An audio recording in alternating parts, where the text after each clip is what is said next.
এই সেই বোধি বৃক্ষ যেখানে বসে বুদ্ধদেব ধ্যান করতেন। আর এই যে বুদ্ধদেব তার 5টি প্রথম শিষ্যর সাথে এখানে বসে আছেন।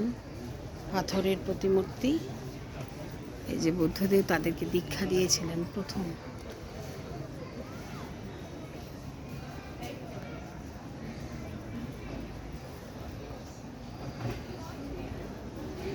এটা সারনাথে অবস্থিত। এরমভাবে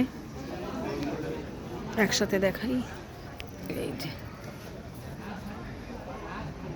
5 জন শিষ্যকে উনি দীক্ষা দিচ্ছেন।